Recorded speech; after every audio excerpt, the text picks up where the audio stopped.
in this country. So when we're developing these laws, we really bank on the youth, and they have come through to give us their opinions, which will shape not only the laws, but of course also their future.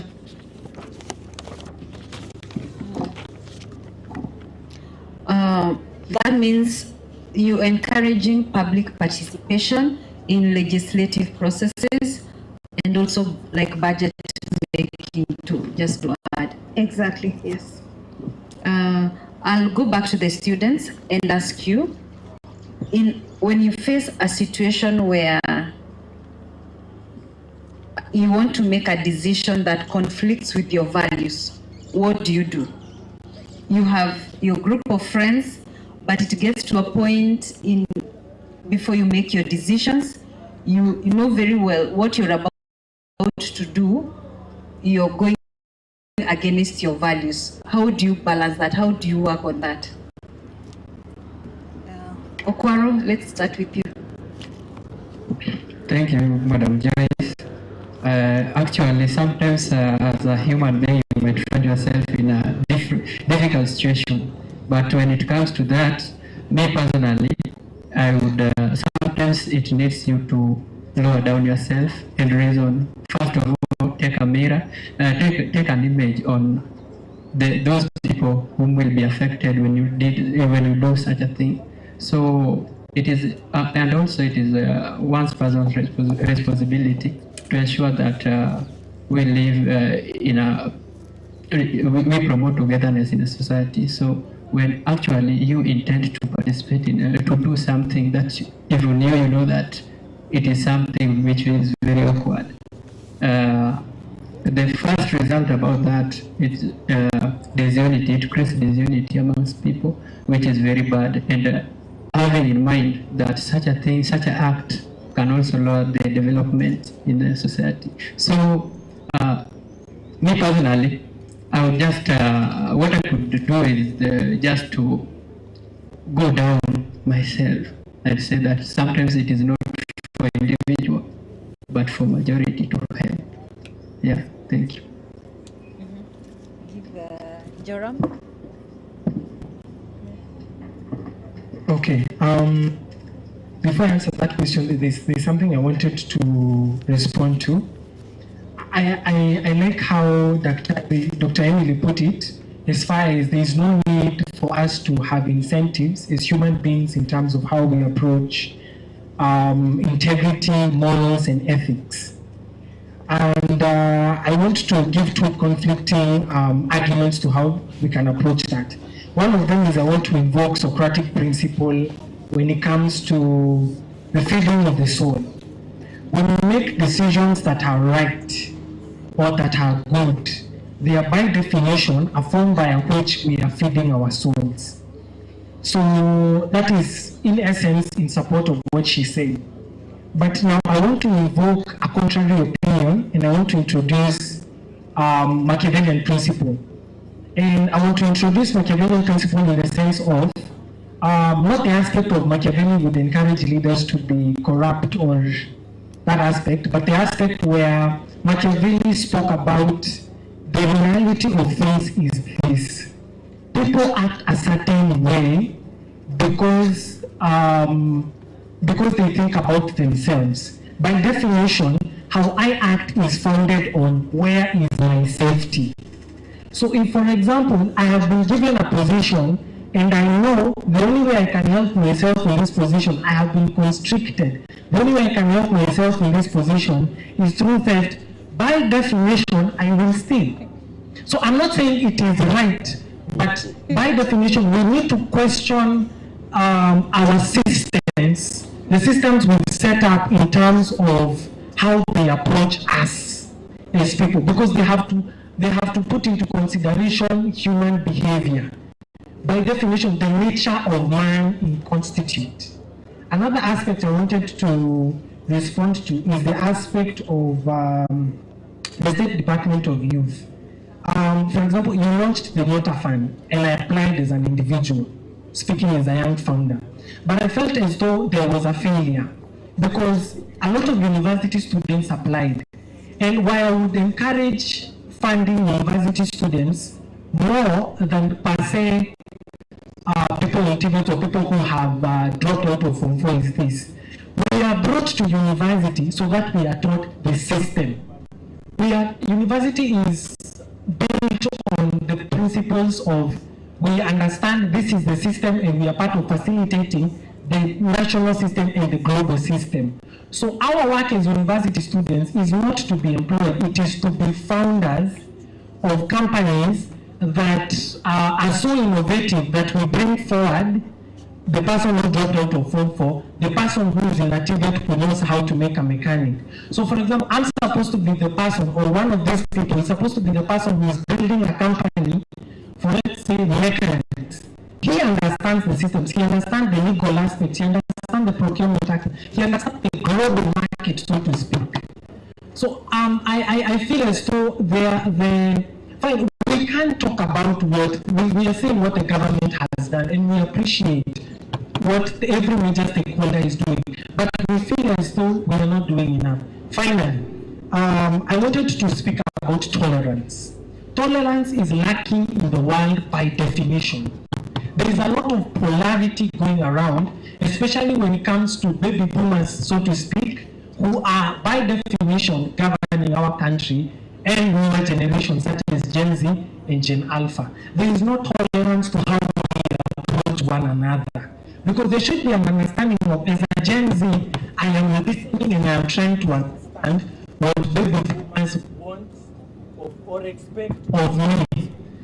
And then when it comes to baby boomers, they're supposed to understand what Gen Zs are like so that they see how we can work together towards the betterment of our country. Now, simply to answer the question that has been asked to me, forgive me for taking so much time, how I would handle a situation where my values are brought into question, or a decision in which my values are brought into question.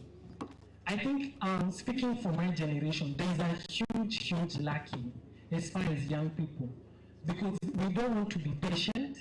We don't want to understand there is a process that you have to go through. Let me use Dr. Emily, for example. She didn't just wake up in the morning and become a PhD holder. It was a process. So young people, we need to understand that there is a process by which we need to allow ourselves to take time. That is why we are seeing so many young people doing fraud, or what by definition we call wash. It is because we have refused to understand that there is a process that goes by when it comes to building of capacity and the making of a person.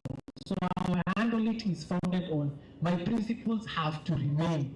Because without those principles, who am I by definition? If I agree to be bribed, let's say in a situation where I'm being bribed, what does that say about me? What does that say about the 100 or so young people that I engage through my organization? 100 plus young people I engage through my organization. So those are some of I think, that is how I ought to approach it, and that's how every young person ought to approach it. Thank you very much. Thank you, Joram. You're speaking very passionately. Let's give him a clap. Do you agree that integrity is a personal choice? Joram, just a yes or no. Do you agree integrity is a personal choice? Yes and no. You do? Yes. Okay. The major part, yes, I do. I agree. It is a personal choice, so to speak. Yes. You agree it's a personal choice? Yes, it is a personal choice. So even despite circumstances, like the way you're saying survival tactics, when you're out there and you need to maneuver to make certain decisions to survive, if they are stealing, you steal. Okay. Do you still go back to integrity is a personal choice? Okay.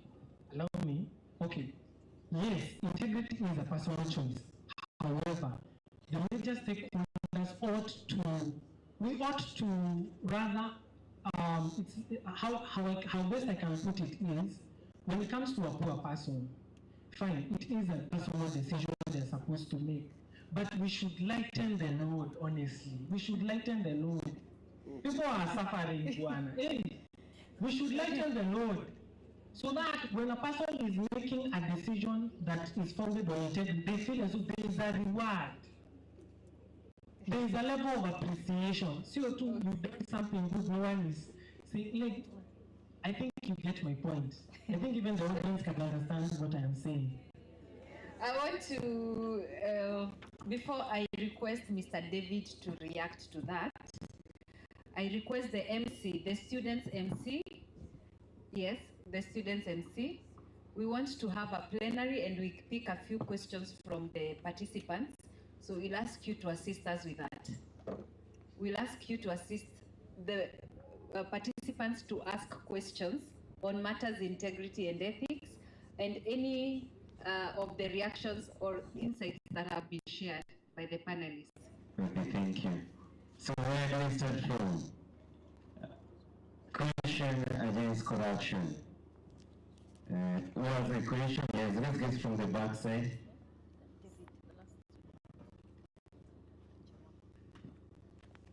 Good afternoon, everyone. My name is Yeswa Johnston from the National Youth Council. And I think my colleague had already talked about what the National Youth Council is all about. Maybe speaking for the National Youth Council, which is mandated to amplify youth voices, I think for government, the private sector, and the development partners who are around, I think it is not a question but a comment, is that we have made bad manners a normal thing for us.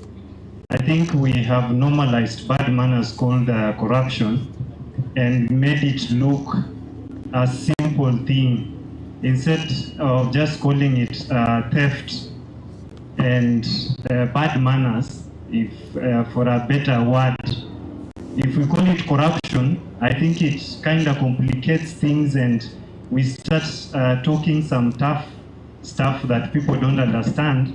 But basically, we are advocating for us not to condone bad manners, and it has destroyed the core values of our system as a country. Thank you. Okay, thank you. Talking about the naming, let's get from another gent on this side.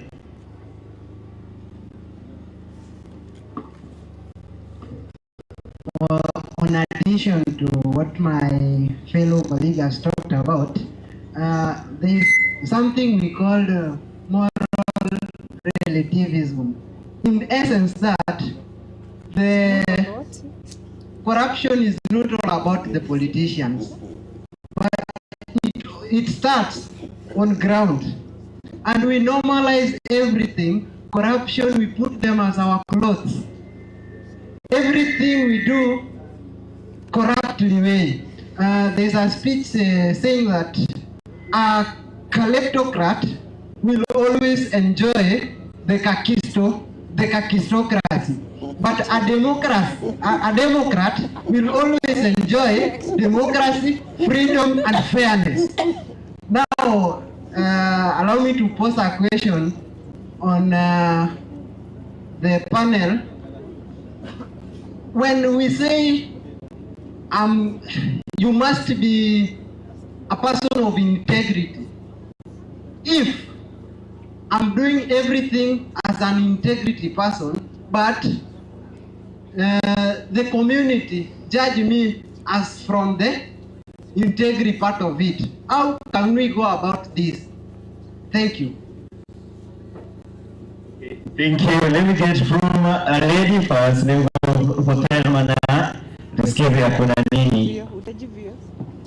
Thank you so much for this opportunity. My two questions are, the first one, today you've come to encourage us as youth to avoid, let me say this, to avoid corruption. So what are the effective measures you put in place to protect us as youth when we are reporting such cases? And also, I'll kindly request you to give us an example of an incident where a youth reported a case concerning corruption, and what action did you take as the EACC? Thank you so much. Maybe tumekuwa huku sana. And there is a guy there for, yes, thank you. You're already corrupt. You have a mic. Okay, what Yes, thank you so much. My name is Solomon. Obviously, mechanical engineering. Yeah, thank you for this opportunity. And first of all, I agree integrity is a personal choice, and it is a legacy that we must all build together.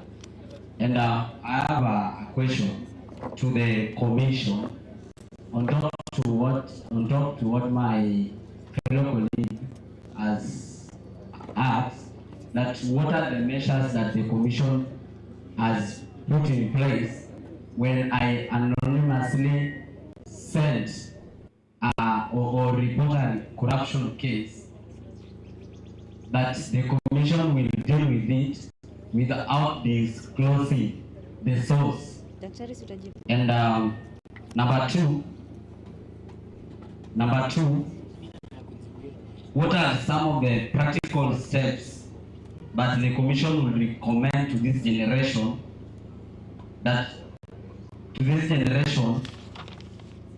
to encourage transparency and ethical responsibility, where we can also have the youths being spearhead of this.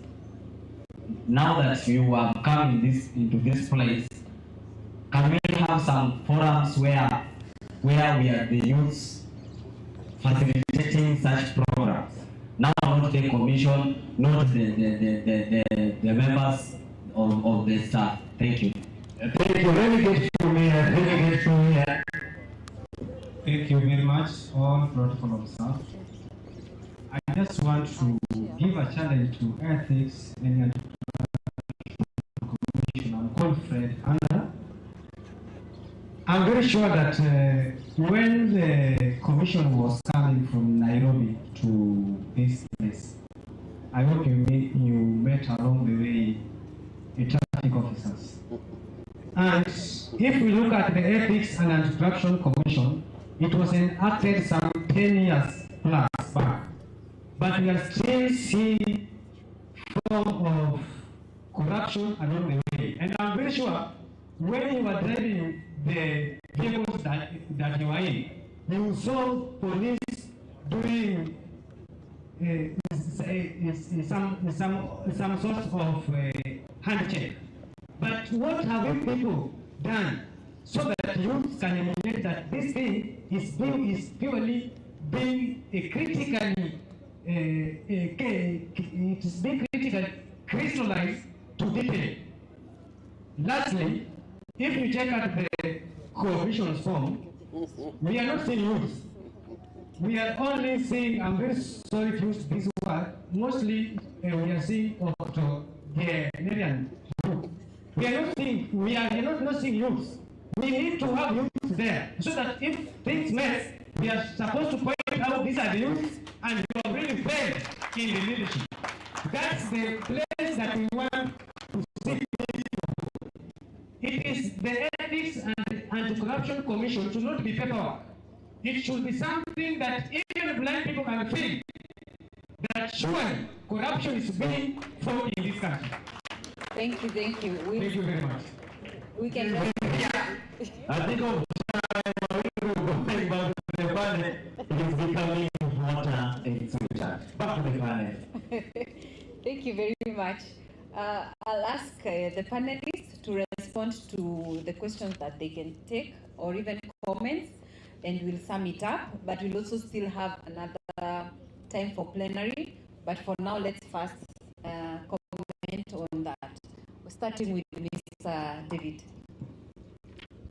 I'll make a comment on the Nyota program because one of the panelists talked about it, that it was more suitable for those youths who are in college campuses and such, not those who are out of school, maybe TVETs.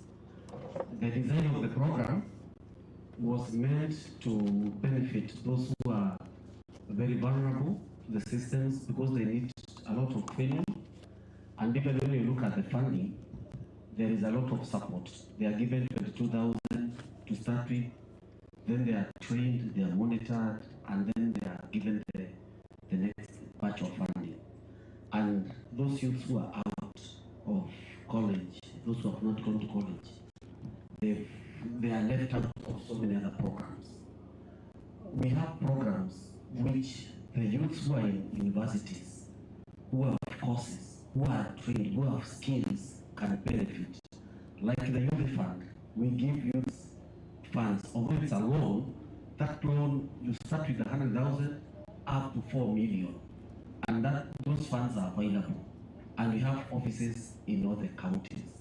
Also, when you look at so many of other programs, we always target those youths who have gone up to 4 levels, a degree like that.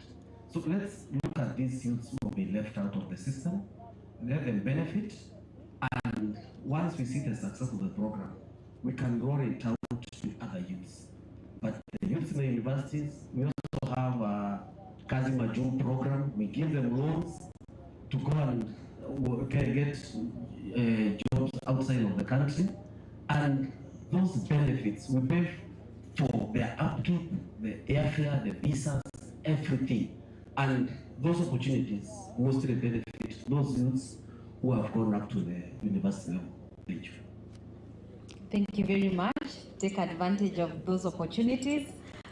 I want to kindly allow me to mention something that at the Ethics and Anti-Corruption Commission, we also have youth.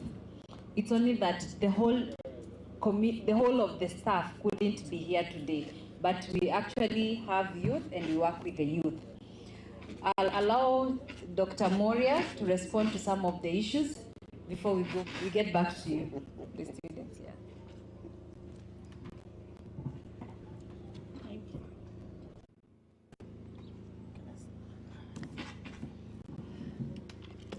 Thank you very much. Personally, I'm so impressed to know that we are actually dealing with a youth that is very, very well informed.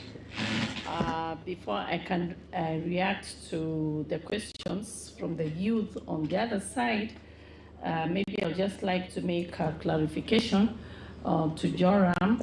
And Joram, thank you very much for being philosophical and then looking at morality in two sides. That's really nice, and it shows that you're a very good student of history of philosophy. Yeah, and I would like to comment and say, when you refer to Machiavellian was a politician. So when you talk about morality here, there's the selfish bit and self-centered personality to gain power. And I believe in this setup here, or we as Ethics and Anti-Corruption Commission, we do not want to apply Machiavellian principle when it comes to our fight against corruption, right? Yeah, but your views are valid. If we are politicians, because Machiavellian was actually talking about grabbing Hamas as much as possible to get power in the Italian revolutions. So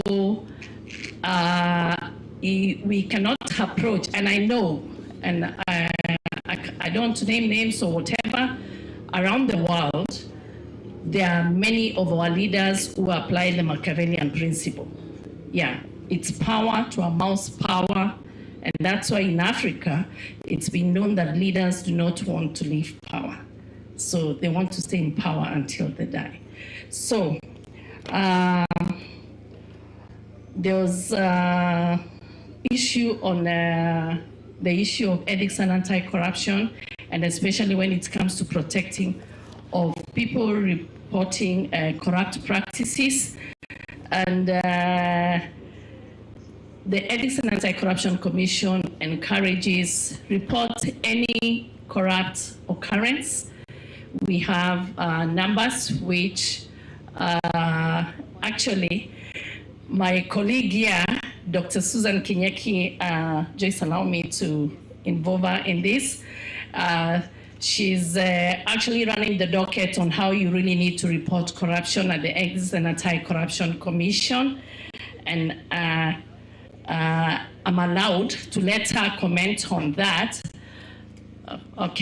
On issues of reporting corruption, and then the concern was the anonymity of reporting corruption. How is the witness being protected? Thank you. Thank you very much, Dr. Moria. This question on reporting corruption, we have our traditional lines, but the line which suits us in this situation is a toll-free line, and it is 1551. So if you have any corrupt practice that you want to report, you can do that using 1551. But the gentleman here on camera, if you look at his back, there are many other numbers. That's one. Then number two, we also have an anonymous reporting system right on our website. And this program is that, or rather this system, it is so anonymous to the extent that if you want to report, you don't even require your name. We shall assign you some code and you can keep in touch. My only appeal when you use the anonymous reporting is that leave the dialogue box open for us to correspond with you anonymously. Then, number three, somebody talked about the incidences that a young person has reported and action was taken. I do recall, as the head of reports and data management at TSCC, a few years ago, somebody was about to graduate, the undergraduate, and they had missing marks. You know the issue of missing marks? And guess what the lecturer wanted? Your guess is as good as mine. So what happened? The young person came and we were able to set up the trap, and the rest is history. The second incident, whereby a young person, iPhone was taken by a police officer. They were coming from Happy. You also do some Happy around here on Fridays? Well, the year is Tukutaderesa. Yeah, so these young people were coming from a party and his iPhone was taken. And upon reporting to us, we were able to recover the iPhone. And right now the case is ongoing. The parting shot is this. Are we poor because we are corrupt, or we are corrupt because we are poor? So the issue is this. It all starts with us. And corruption, it takes two to tango. So allow me to stop there, but let me just speak on issues of conflict of interest. We have a new legislation that has come into place as at 19th August this year. It's called Conflict of Interest Act. And this piece of legislation protects whistleblower. But my appeal is this. Once you report a case to us, please keep your mouth shut. Because experience has shown that young people or even old people, once they report cases, they go chest stamping. That is just a matter of time before they are arrested. Please keep your mouth shut so that you don't dry up our sources when we are investigating. Thank you very much, Dr. Thank you, Dr. Kinyeki. Back to Dr. Moria. I think there was another, thank you, Dr. Yeah, that's well properly explained. I'm afraid I didn't get clearly. There was an issue of what ethics and anti-corruption after its enaction 10 years back. What was the question on that? I can ask the person who asked. Is it what we have done? When there is still corruption, where is there corruption 10 years plus down the line? Yeah. Oh, okay. The question is, where is it that there's still corruption 10 years down the line? It's very clear. Fighting corruption, it has to start from you. Yeah, it has to start from you. The Ethics and Anti-Corruption Commission, which is the commission which is mandated to fight corruption, cannot do this alone. And that is why, if you look at the forum, what we are doing here, there are various stakeholders who are on board. And you, students and the youth, you are among the stakeholders. And I believe if we can join our hands together and fight the minors, then at least we can say in the next coming years we'll be near fighting corruption. We'll have achieved or made a stride towards fighting corruption. The Ethics and Anti-Corruption Commission, I know this was also mentioned by our Vice Chair during our maiden speech. Our mandate is to combat and prevent corruption through law enforcement, corruption prevention, through education and public awareness, and promotion of standards and good practices.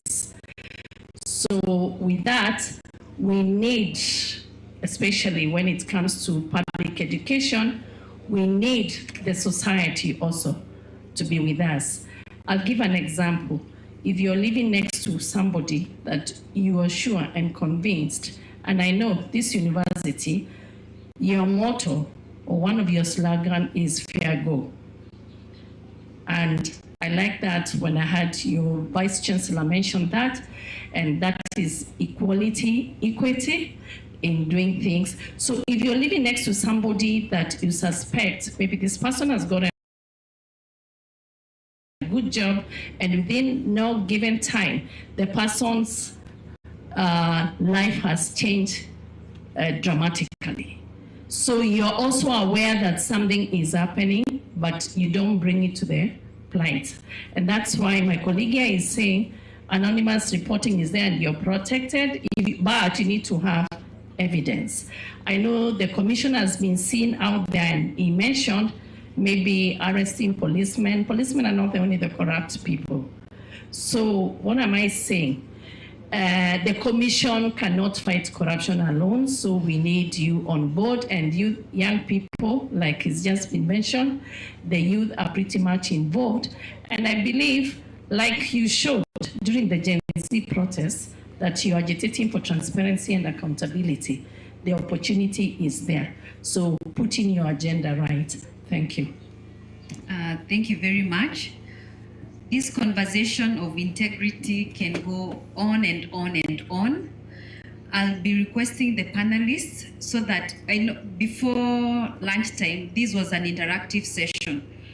After the panel discussion, we have 2 speakers to take us through the inspirational talk. It will also be engaging. So I'll be requesting we close the panel discussion for now, because the conversation can go on and on. We are still here even over lunchtime. We can clarify a few things. But for now, we in agreement, in summary, that integrity is a personal choice and it's a powerful tool to take this country forward. So starting with City, kindly give us your closing remarks, your closing statement, then the students, and finally to Mr. David, so that we go to the next session. Time is really not on our side for now. Thank you. Okay, I think I'd like to say that we can only win the fight against corruption if we work together. As Dr. Moria was saying, EACC can only do so much. The Office of the Attorney General will develop the laws. EACC will do its law enforcement. But each one of us we have to play that role together. You, as a citizen, when you see corruption, do you report corruption? Do you take it to now the law enforcement agency to do their part, and to the courts to do their part? So we can only work together. So my final take is that let us all work together in the fight against corruption, because the war against corruption cannot be won by one institution. We cannot blame one institution for failing in the war against corruption, because we are all accountable. For example, now we are going to the voter registration. We are doing EABC is doing voter registration. Have you registered as a voter? Because that is a part you can play. As the institutions here also play their own part. So let us work together in the fight against corruption. Thank you. Thank you. Okwaro?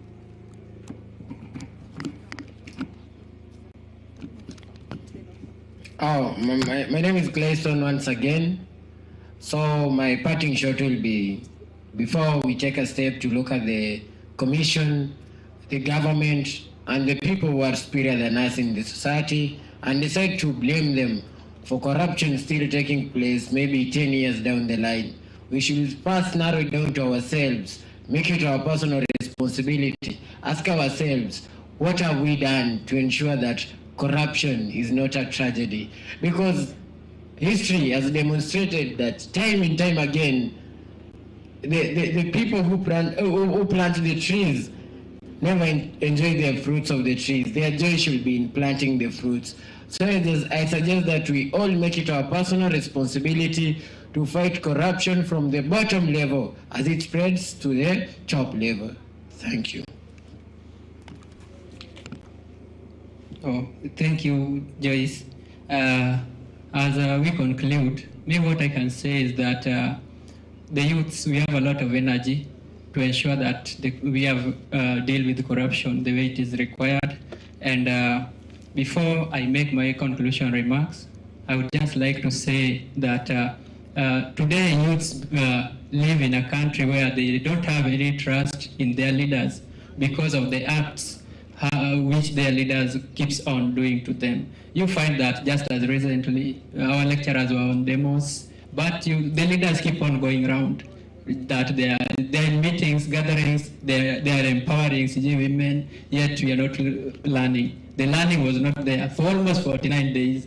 What is it that government was trying to deny the youths of Kenya who are in the universities?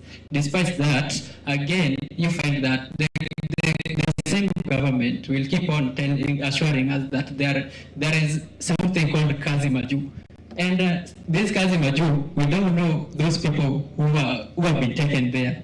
Sincerely speaking, some years back, we had issues that there are people who gave out around 300,000 to fight these jobs abroad. But what are the jobs? Those are the questions that youth keeps on asking. Again, to the security sector, you find that the securities, the police, they handle you without dignity, but I think with related to your class.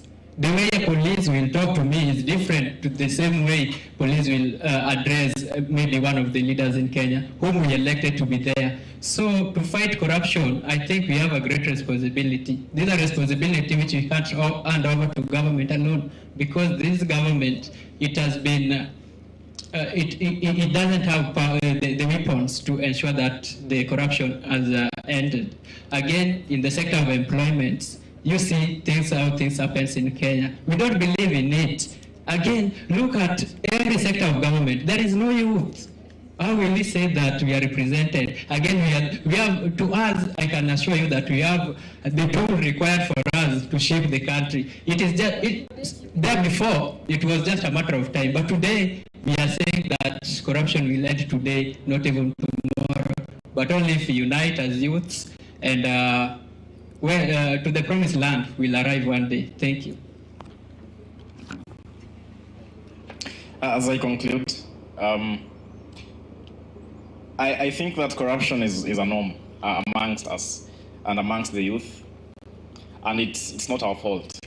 It's not our fault because we found it there, and we were put into it. So I think you ought to first listen to us more than we listen to you, and I think that is still not happening well, but you have to listen to us more than we listen to you.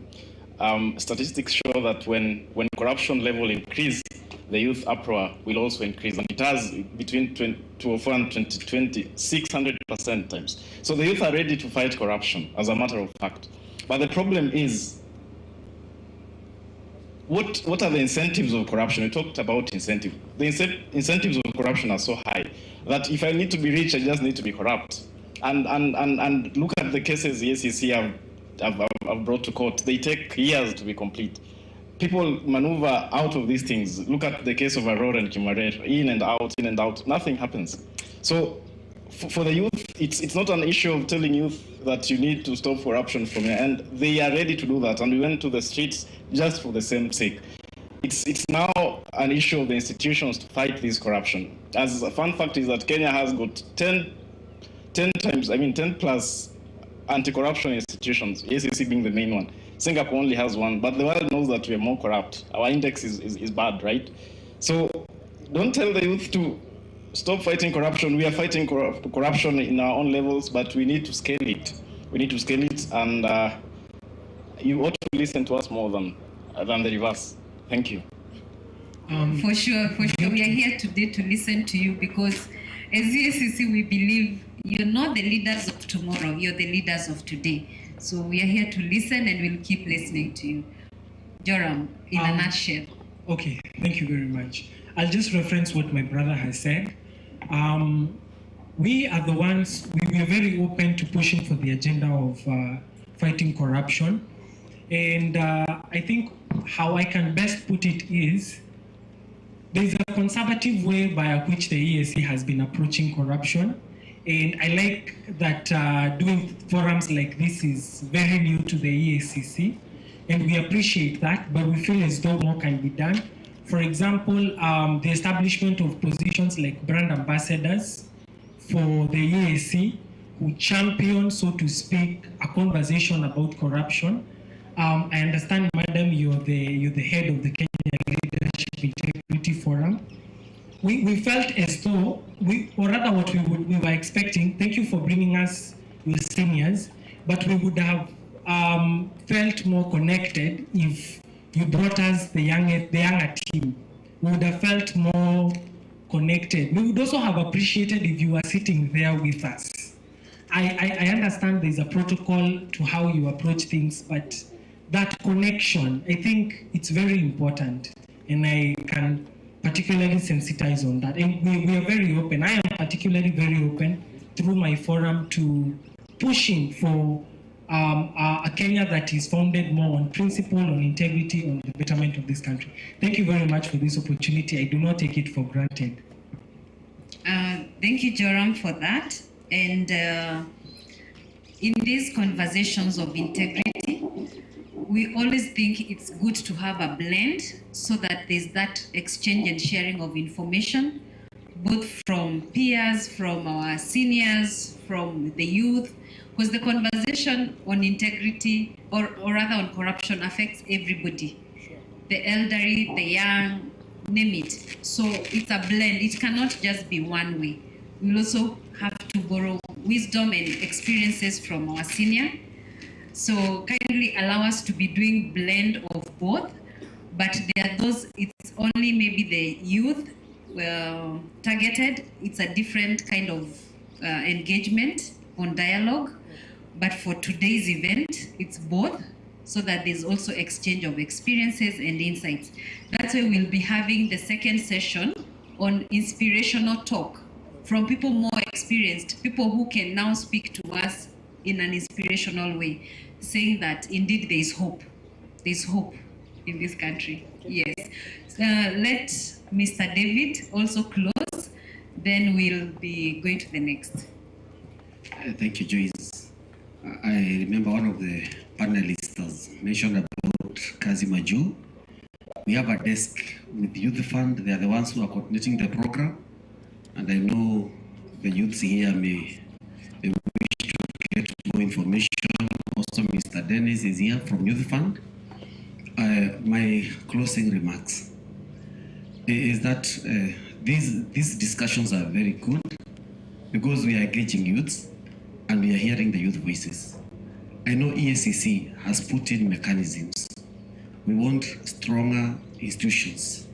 We want maybe the anti-corruption units in the ministries to be strengthened. And also, Kenyans, we should change our attitude.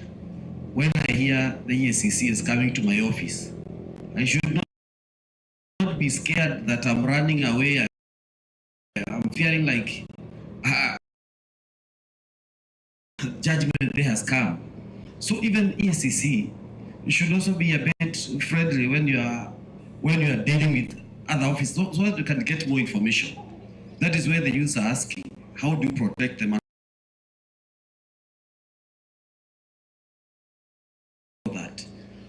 More to that is that we need to amplify the voices of the youth in this fight against corruption, because we know corruption bleeds society. Once bravery is there are jobs lost, there are opportunities lost, there are people who cannot get the money to do it. So those youths are lost in the process. So our voices must not be muted. If we have a magazine in this university, we should have a page to write about corruption. Because when you heard about a lecturer, so it means even in our institutions, we have corruption at every level. And not only in the government, even outside, even in self-help groups, outside the system, people engage in it. We must have a paradigm shift. We change our attitude, we change our approach, and also we start from very early. I know even in the CBE education, the curriculum, they are teaching about corruption, because we must start young so that everybody, the fight should involve all of us. And once we fight, all of us, we must win. Thank you. Thank you very much. Thank you. Mine is to say that, and especially working with the youth, we've heard you clearly that you want to be seen, recognized, and be part of this agenda of fighting corruption. We will empower you, and I promise Kirinyaga will come back. We'll come and empower you. We've had building brand ambassadors. We'll empower you because, like I said, we cannot fight this corruption alone. Sure. So we will empower you and seriously empower you so that even when EACC is not there, you're the guys on the ground who are fighting corruption. Thank you very much. I think, thank you. If I may be allowed, please, tafadhali, tafadhali. I think what I was referring to when I talked about brand ambassador was the aspect of someone in the audience talked about we are not seeing the EACC. There's the aspect of being seen. Beyond the work you're doing, there's the aspect of being seen.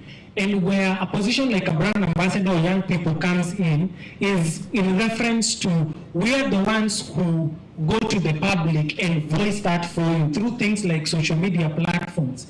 A brand ambassador, the work of a brand ambassador by definition is to speak. As EAC we were able to do, we are able to champion. Young people are the most vocal. We are unafraid.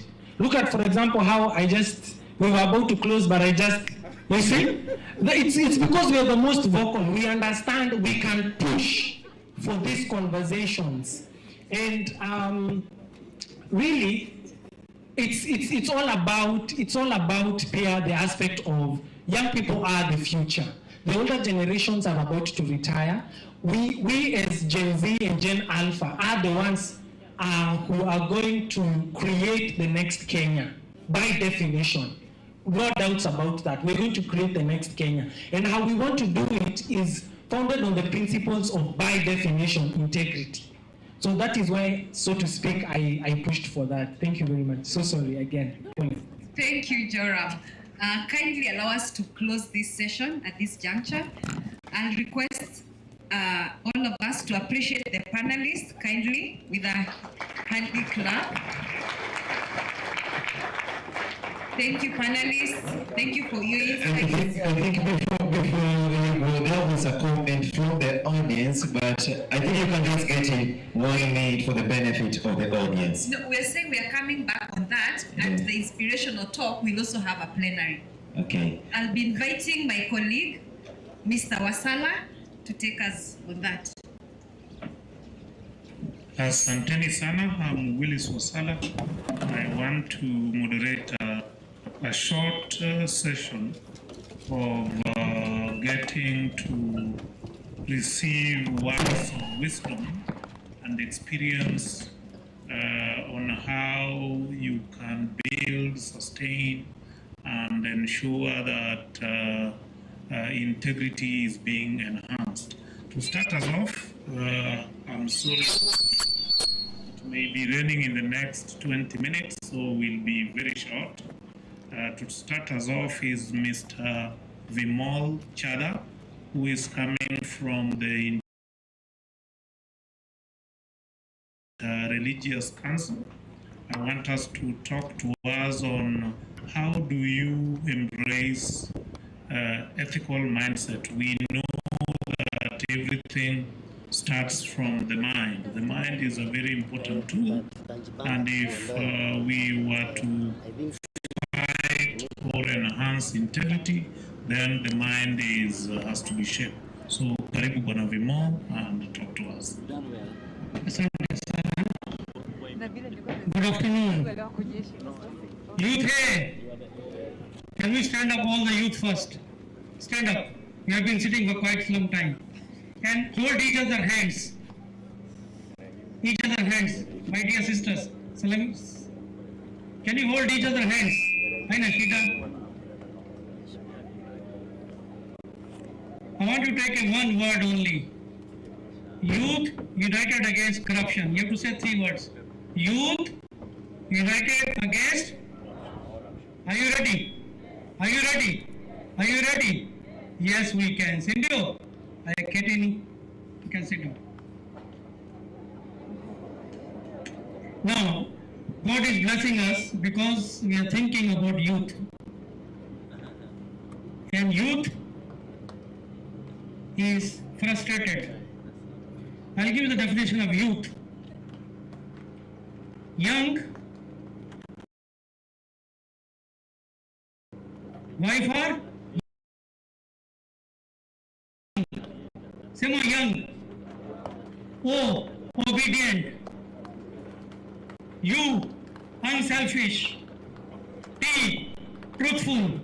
H, honest. When you come out of the university, you are open to the society, the world of God. And world want to see you, how you perform your duties when you come out. So what happens? When you come out, you are exposed to the world. Joram was saying he has grabbed the mic. You have a right. But in a very disciplined way, respect the law. Where we are failing is role models. We go to any functions, any areas, we talk of role models. Are we role models or road models?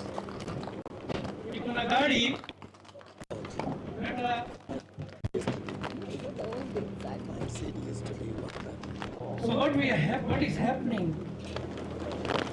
We are becoming role models and role models. When we go to any seminars, let us be a person of integrity. How can we become a person of integrity? Commonly the young youth. Mambo, what is poor means? You have to become a person of accountability.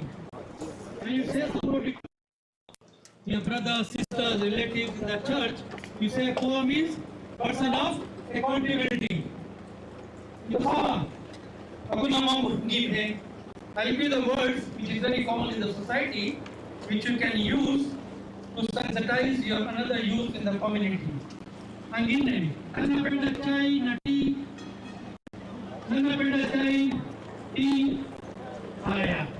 Chai means corruption hurts.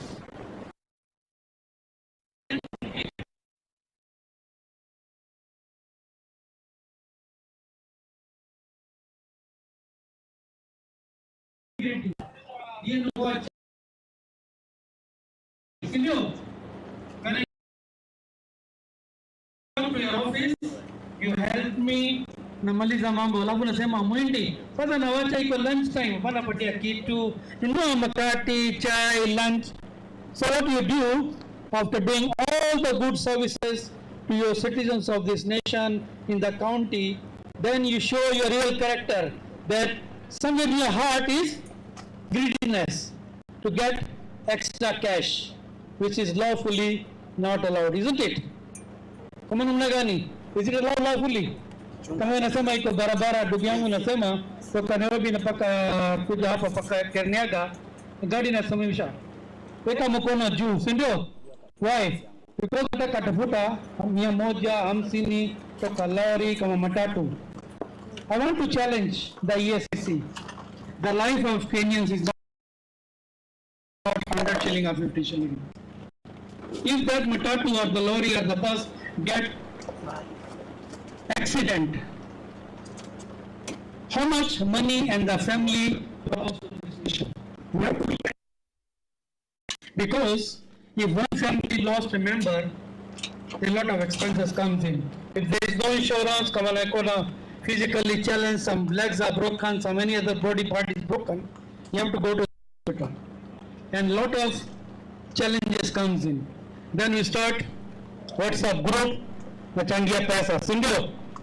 How much money is collect, is it going to the right place? Whether sometimes people challenge, is it paisa equal to tafuta kama na tafuta paisa ya kando? So what is I'm trying to say here, we have to be in a different way. When we are communicating with our people, what we need to have a confidence building measures in the systems of government. Why youth is not confident today? Why they are complaining? Because they are saying in some communication is a corrupted communication. I'll give you an example of public participation. We do the public participation and we get a message that this day in the newspaper this public participation held. But what happened?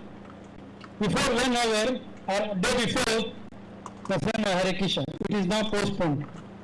So how many resources are used to put that in the newspaper? 100,000, 200,000 for a half page, that's something in India. So who is suffering? The taxpayer of this nation. Taxpayer of this nation is missing. Another thing, you know, in this group of youth, we have doctors, engineers, judges, lawyers, engineers, architects, pharmacists, doctors. But are you following ethically your profession? That is another challenge. Why? Because Dr. Hospitality, if you need better treatment, come to my clinic. The same way, teachers in the schools. That a total Anguka in planning, Masama Malimunita Malim, Babayak and a total Yazi, Masama Sabdali. This your child is not performing well. He or she needs extra tuition. In olden days, those teachers, they were doing sacrifice their time, life, to make sure each student in the class performs 100%. That commitment is not there. So we have to look at it very constructively. I want to finish very quickly because Ibaraka iko mingi sana. I'm going to take us in India na kazi mazuri. So what I'm trying to look at two things only. Leadership by example. When you choose the leaders, they should be leaders of integrity and role model in the society. They should be transparent in their actions and their lifestyle. Accountable. Leaders should be accountable. We remember when we got a new dispensation after 2010, 2013, we got a new set of leaders. Can you see us? Everybody is going for benchmarking tour in the world. Now, between the person of so what happens under the day? Those resources which can be better used and what were implemented after doing the benchmarking tools Hakuna Kitu. So what I want to suggest, youth of this nation, tafadhali, let us be person of integrity. Because if your personal integrity makes matter well behaved, very good society, because you are the future of this world. Why? Because whatever you study, you are studying to serve the nation and the world at large. You're not going to serve your family or mother or sister or community around. No. You are open to the society in the world.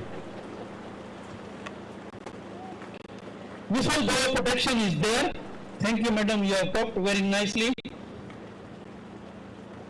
Whistleblower is a person who can hint something is going to happen. There is a protection bill there, so you don't need to worry, but you should be courageous to report those cases. As they said, keep the communication open. If the communication is open, is transparent, you can go ahead very far. Ethical education is very important. This is why we are here today. We need our youth to be the champion of change, COC, not champion of corruption, champion of change, because we are fighting for the change, isn't it, in governance. As somebody just said, Joram was saying, corruption is everywhere. Mr. David was saying, corruption is everywhere. But who is going to stop the corruption? It is me and you. People say charity begins at home. My dear sister Joyce was saying, na patia tota sweet. Kajana fanya ni kazi na patia sweet. So we start from the home. So what we need to do, we have to respect our cultural family values. Somebody I was just hearing that say, Kanisa iko, NGO iko, who is there? We are same people in the society who are going MGR, merry-go-round. Spoil one institution, go to other institution. Spoil another institution, go to other institution. So what we need to do, we need to be champion of change for the betterment of our society, our community, and our nation at large. Are you ready? Are you ready? Are you ready? You must say, yes, we can. That's what Barack Obama said, Cindy. But you don't want to say, yes, we? Are you ready? You know, I need a very strong voice, which go to Embu, even neighboring county. Are you ready? That is the commitment you must give to this community, this county, this country, and the world. That because when you go and fight for your rights, you do demonstration, you do the peaceful demonstration. We had a very bad 2 years. Gen Zs, 23, 24, what you have, 24, 25, what you have done. Don't destroy any property. No. That property takes time. Building the nation takes time. To put a fire on a house and to build a house, it takes many resources, many hard work of our ancestors, our parents, and what we need. So I think God wants me to stop here. I don't want to continue because other speaker is also there. So, two things.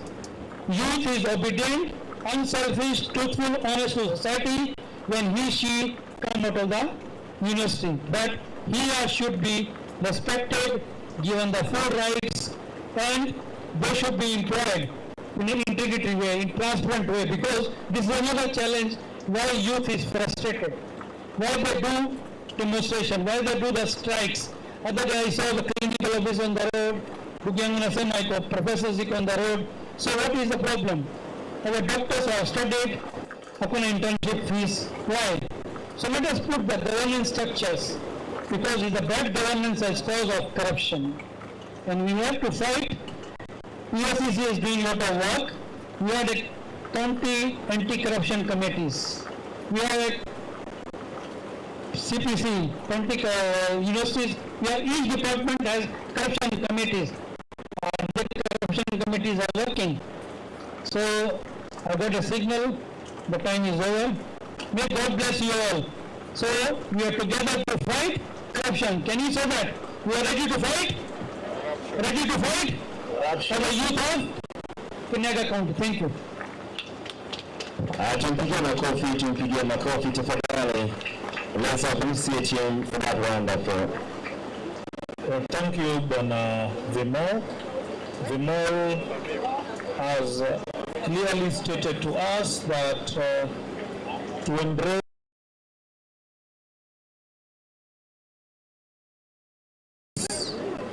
ethical mindset, we have to be champions of change. Once we are champions of change, then we can embrace ethical mindset.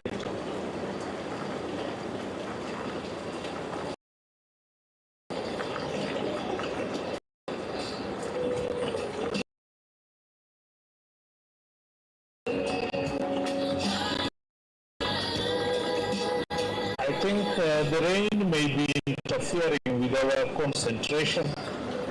We may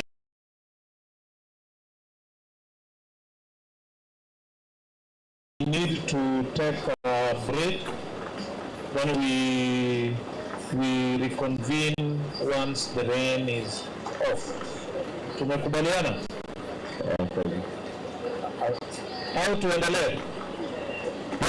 Tuendelee? Yes, thank you. The youth are saying wanataka tuendelee.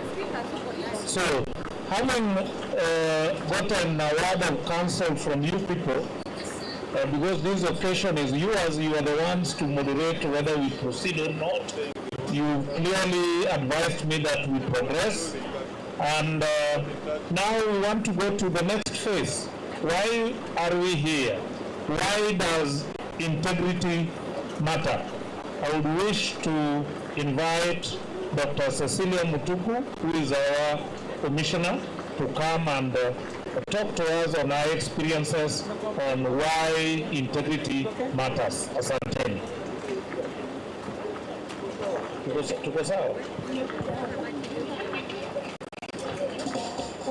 Your smile rises like the sun, warm my soul.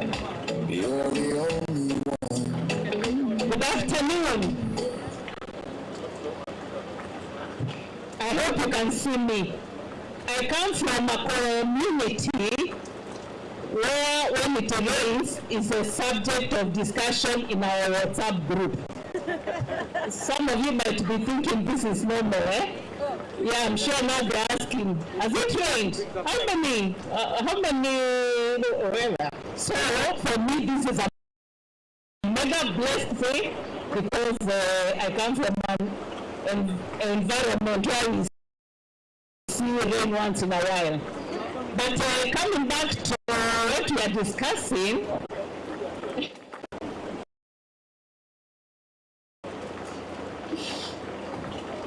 I must start by saying integrity. What has been said by everybody else is about doing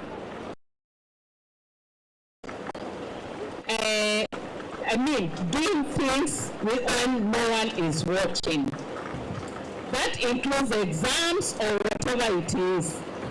I have young generation, young people in my home, and I can guarantee you what I've come to realize, integrity starts at home. Let me go back to one of us.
you are supposed to behave ethically by being morally upright and being a person of integrity, meaning whatever you do, it doesn't matter who is watching you, then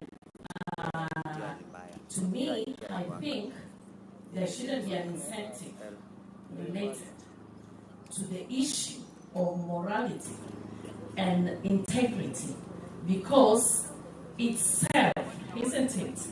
You're supposed to be honest, right from when you're growing. You're taught about don't cheat, don't do this, be honest.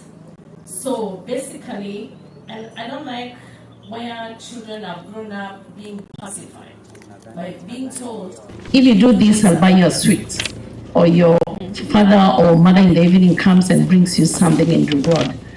That is not right. So you have to do the right thing regardless. And what I want to say as a commission, Ethics and Anti-Corruption Commission, following our mandate to ethics and integrity, and our vision clearly states that we are a value and integrity driven commission. So what we expect is to have also a value and ethical driven society.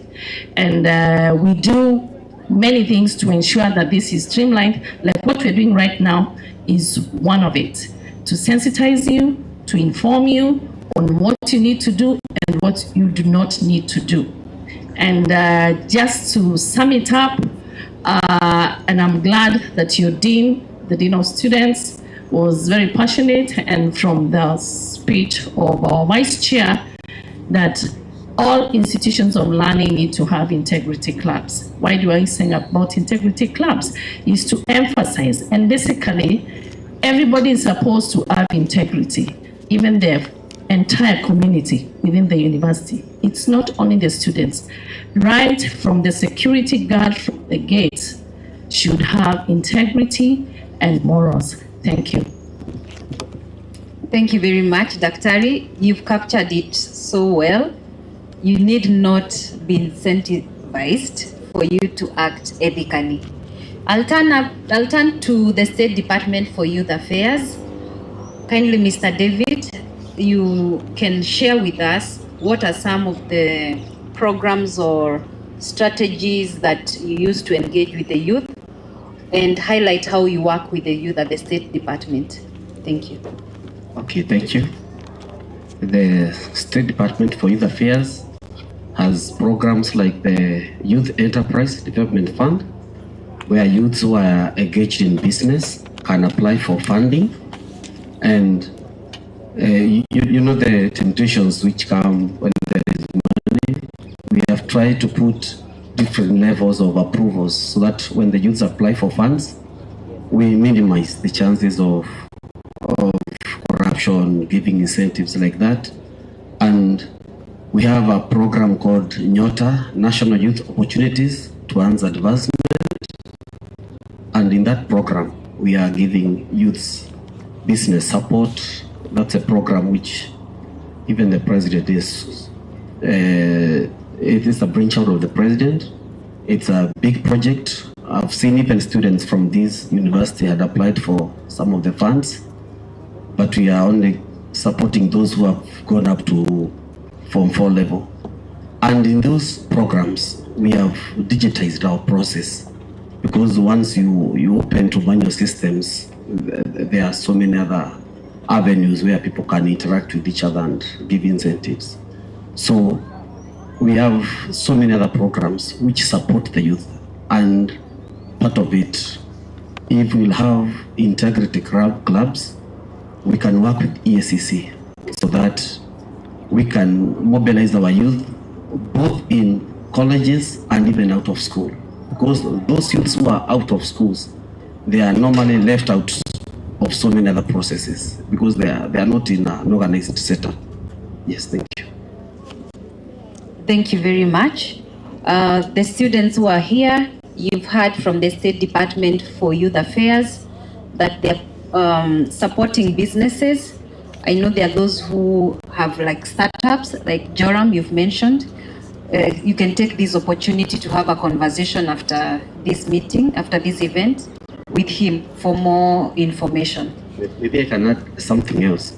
We also have the National Youth Council, who are a department, who are an agency in our ministry, and the National Youth Council's work is to have advocacy systems for youth from the grassroots to the national level. I know the National Youth Council also organizes elections for youth leaders from the ward level up the national level. And so our students have an opportunity to participate in programs which can empower youth, which can make these programs which you're having to be more powerful from at national level. And also we have the Kenya Film and Classification Board. They are part of our department, and that is where the creative economy works in. Thank you. Thank you for that information. I'll go now to the State Department for Justice so that Madam City can tell us what are some of the strategies or measures the Office of the Attorney General engages the citizens in promotion of good governance and accountability. Thank you. At the State Department of Justice, Human Rights and Constitutional Affairs, one of the things that we do is we develop anti-corruption laws. And this has been one area where the youth have really come through for us in terms of these laws need to go through public participation. And whose voice is more important right now than the youth of this country? We have seen how valuable the voice of the youth has been in the recent past. We have seen how the youth's voice have impacted strategies and laws of anti-corruption in this country. So when we're developing these laws, we really bank on the youth, and they have come through to give us their opinions, which will shape not only the laws, but of course also their future.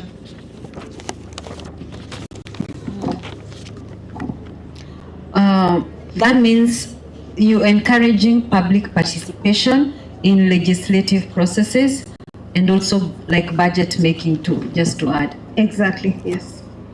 I'll go back to the students and ask you, when you face a situation where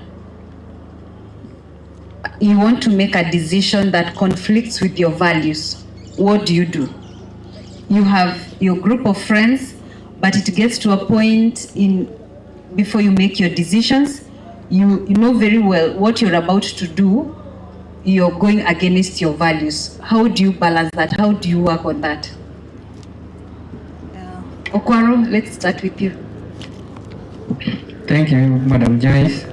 Actually, sometimes as a human being, you might find yourself in a difficult situation. But when it comes to that, me personally, I would, sometimes it needs you to lower down yourself and reason. First of all, take a mirror, take an image on those people whom will be affected when you do such a thing. So it is, and also it is one's personal responsibility to ensure that we live we promote togetherness in the society. So when actually you intend to participate in, to do something that even you know that it is something which is very awkward.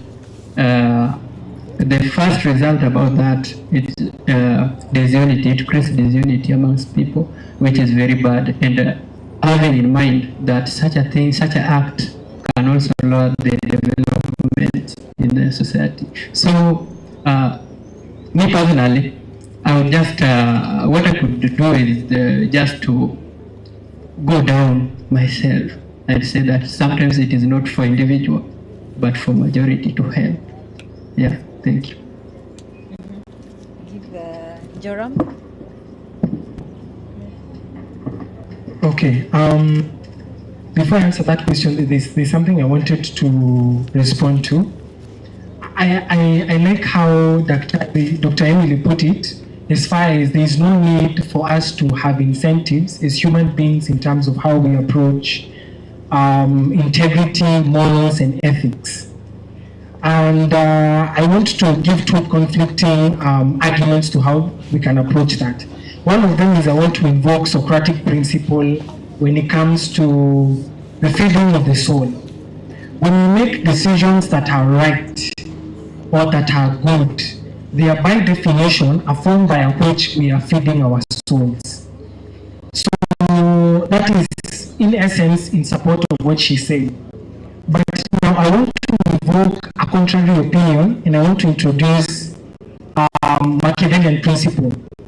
And I want to introduce Machiavellian principle in the sense of not the aspect of Machiavelli would encourage leaders to be corrupt or that aspect, but the aspect where Machiavelli spoke about the reality of things is this. People act a certain way because they think about themselves. By definition, how I act is founded on where is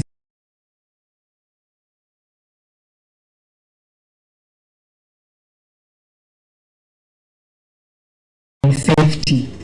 So if, for example, I have been given a position and I know the only way I can help myself in this position, I have been constricted. The only way I can help myself in this position is through theft. By definition, I will steal. So I'm not saying it is right, but by definition, we need to question our systems, the systems we've set up in terms of how they approach us as people, because they have to put into consideration human behavior. By definition, the nature of man in constitute. Another aspect I wanted to respond to is the aspect of the State Department of Youth. For example, you launched the Water Fund, and I applied as an individual, speaking as a young founder. But I felt as though there was a failure, because a lot of university students applied. And while I would encourage funding university students more than per se people in Tibet or people who have dropped out of Form 4 is this. We are brought to university so that we are taught the system. University is built on the principles of we understand this is the system and we are part of facilitating the national system and the global system. So our work as university students is not to be employed, it is to be founders of companies that are so innovative that we bring forward the person who dropped out of Form 4, the person who is in a Tibet who knows how to make a mechanic. So for example, I'm supposed to be the person, or one of these people is supposed to be the person who is building a company for, let's say, mechanics. He understands the systems, he understands the legal aspects, he understands the procurement act, he understands the global market, so to speak. So I feel as though we can't talk about what, we are saying what the government has done, and we appreciate what every major stakeholder is doing, but we feel as though we are not doing enough. Finally, I wanted to speak about tolerance. Tolerance is lacking in the world by definition. There is a lot of polarity going around, especially when it comes to baby boomers, so to speak, who are by definition governing our country, and newer generations such as Gen Z and Gen Alpha. There is no tolerance to how we approach one another. Because there should be an understanding of, as a Gen Z, I am listening and I am trying to understand what baby boomers want or expect of me. And then when it comes to baby boomers, they're supposed to understand what Gen Zs are like so that they see how we can work together towards the betterment of our country. Now, simply to answer the question that has been asked to me, forgive me for taking so much time, how I would handle a situation where my values are brought into question, or a decision in which my values are brought into question. I think, speaking for my generation, there is a huge, just wake up in the morning and become a PhD holder. It was a process. So young people, we need to understand that there is a process by which we need to allow ourselves to take time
Let's go.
After lunch, naenda soko mwanzo break, lakini tukirudi after lunch nakuwa na the drama family. Simama uende lunch. Ama unataka nikwambie uende wapi? See you know. Comrade, si mnajua? Thank you. Wageni tafadhali pitia pale uchukue kadi. Kisha comrade you know pesa night tu. DJ utaweka za burudiko.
Events presents VDJ Leon Sabo.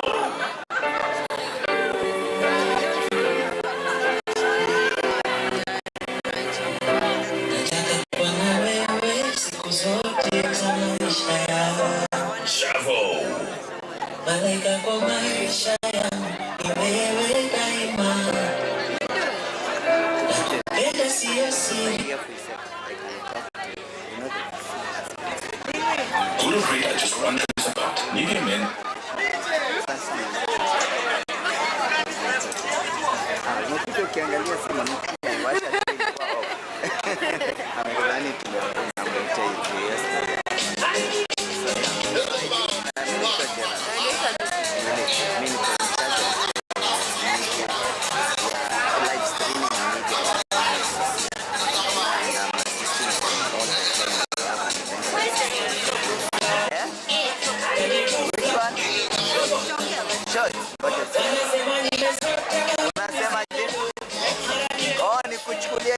Sawa.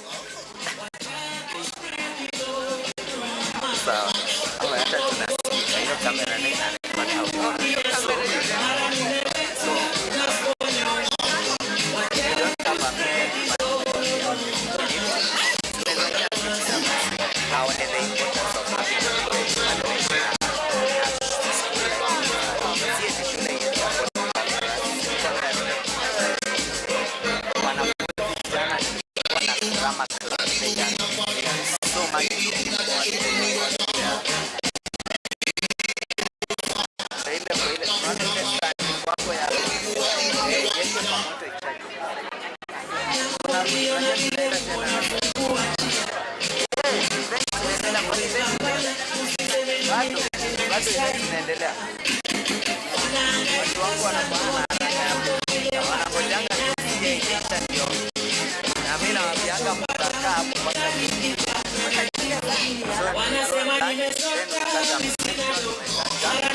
Select a cheza doba once from the top.